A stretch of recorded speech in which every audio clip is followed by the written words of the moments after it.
When I was in high school in Canada, I went to school with a kid, Ken, who played baseball. One day, I overheard a conversation between him and a teacher. The teacher asked him what he was going to be when he grew up. Ken told him he was going to play baseball. The teacher asked Ken what his backup plan was. Ken said he didn't have one.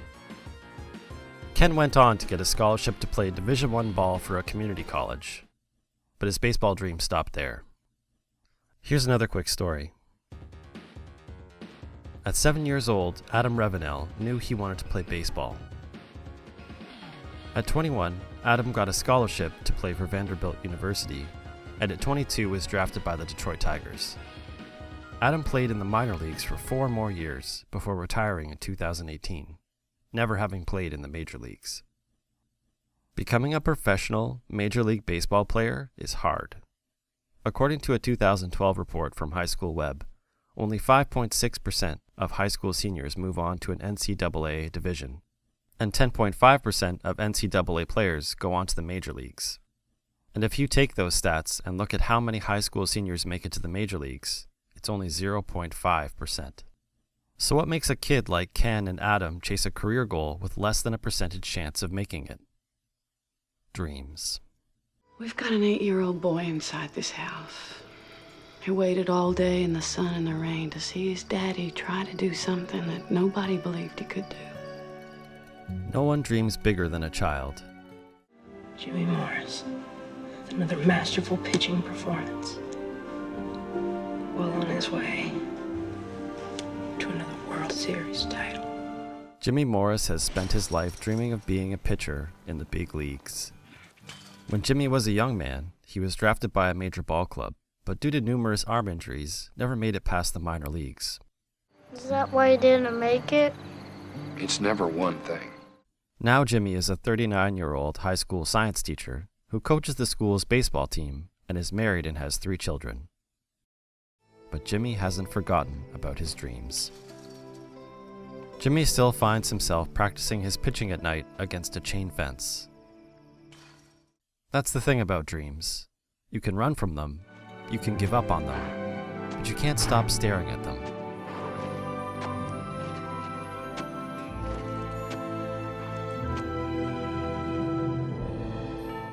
And despite being too old, and because he makes a deal with the team he coaches, Jimmy goes to a major league tryout and gets another shot at his dreams of playing in the big leagues. The Rookie is like a lot of other sports movies you've seen before. Go, go, go, go, go, go, and we're not going to stop until we get across that goal line. It's got the guy with the impossible dream who overcomes adversity. It's got the unsupportive parent.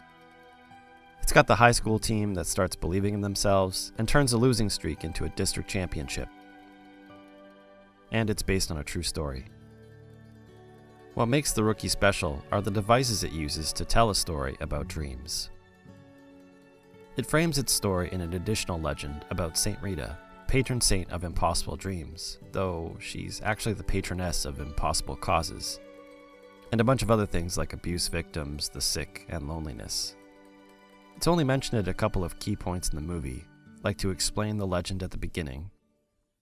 And invoke the help of Saint Rita, patron saint of impossible dreams.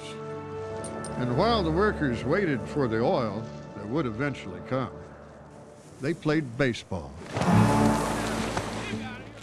To give Jimmy hope when he first arrives into town. There's a story that people here in this town tell that you probably ought to hear.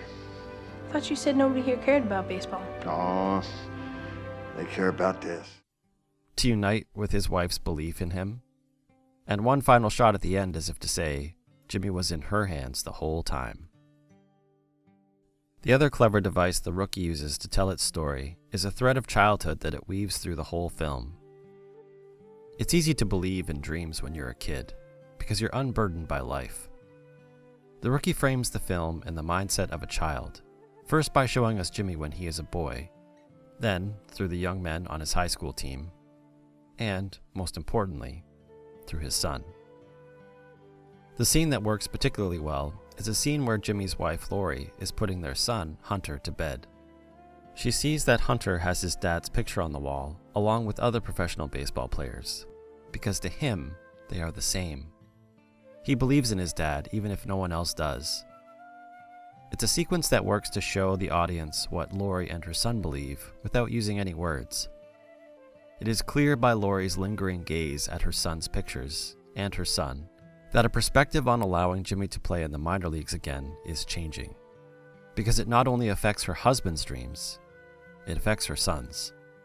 This kind of romanticism is common in baseball movies. Hey! Is this heaven? No.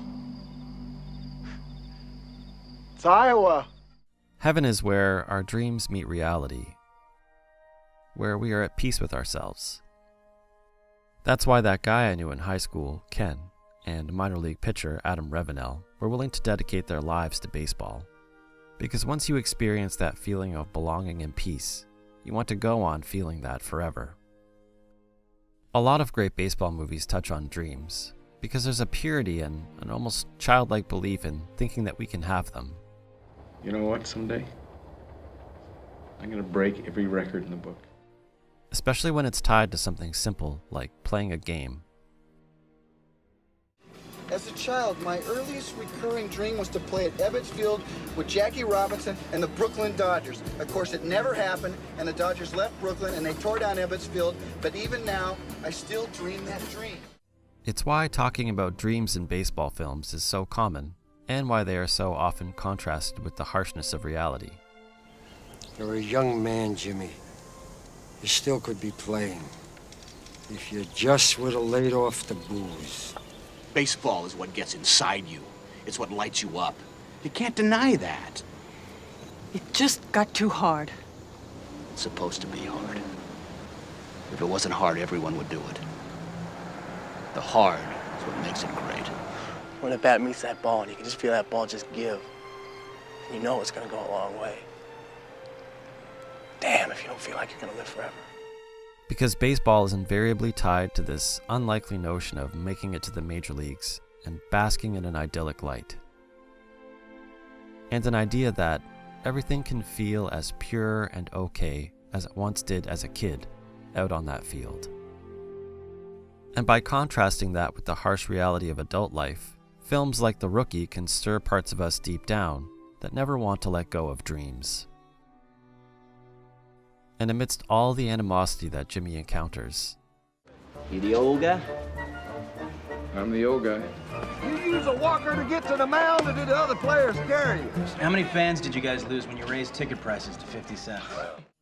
The Rookie makes sure it always comes back around to that childlike love for the game. You know what we get to do today, Brooks? We get to play baseball. Dreams are hard. Sometimes they seem so far that you don't think you'll ever catch them. And the longer you stare, the further they seem. You run toward them, you sprint, you fall, you crawl. And sometimes lay on the ground, exhausted and ashamed of how far they still are. But it's the hard and the love for the dream that makes them worth it. And bathed in its heavenly light, and with childlike beats throughout, The Rookie shapes its message of dreams to the Kens and Adams of the world, young and old, and to anyone who ever held an impossible idea in their heads, and a dream in their hearts, that no matter how far your dream seems, you're never too old to take a swing at it.